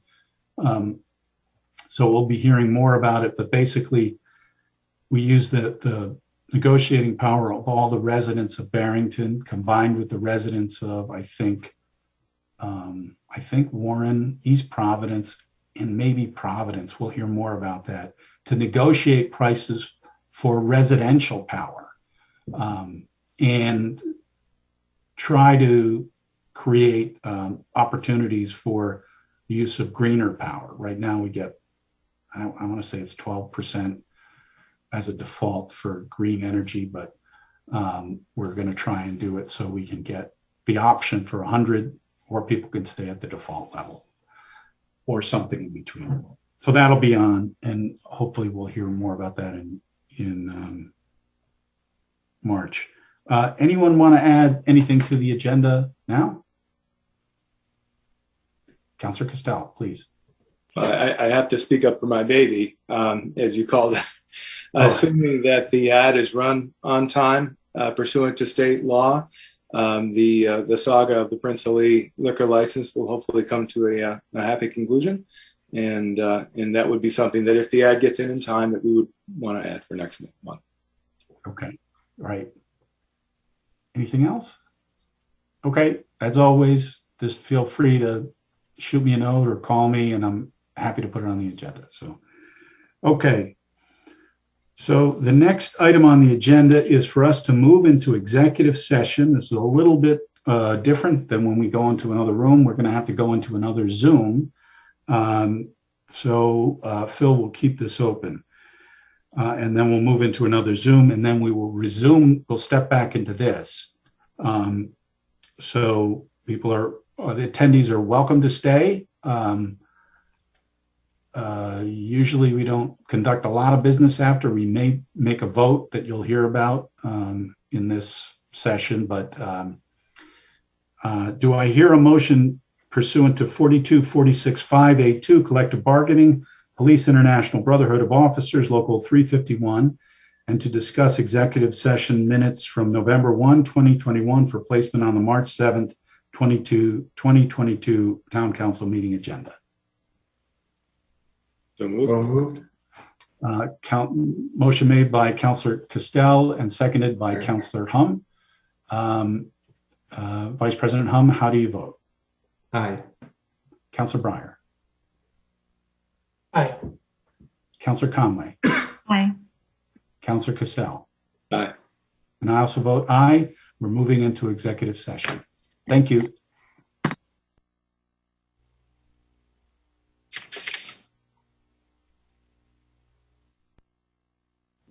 There he is.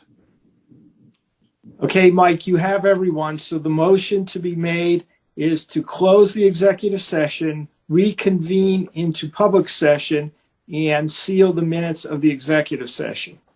So moved. Is there a second? Second. Seconded by Vice President Hum. Vice President Hum, how do you vote? Aye. Councilor Breyer. Aye. Councilor Conway. Aye. Councilor Castell. Aye. And I also vote aye. That motion carries. And now the minutes will reflect that during the executive session, a motion was made and a unanimous vote was taken to approve the proposed memorandum of agreement between the town and the police union. And that memorandum of agreement, Meredith, should be made public so that anyone from the public has the right to view it. Oh, before I say that, excuse me. Has this been signed yet, Phil, by the police department? I believe so. I think Mary Ann got the signatures. Okay. As long as the signatures of the union officials are on the document, Mary, this document can now be made public with Mike's signature on it. And now the only motion left is to close the meeting, to adjourn. Do I hear a motion to adjourn? So moved. Vice President Hum makes the motion. Vice President Hum, how do you vote? Aye. Councilor Breyer? Aye. Councilor Conway? Aye. Councilor Castel? Aye. And I also vote aye. We are adjourned. Thank you, everyone. Thanks, everybody. Have a good night. Thanks. Good night.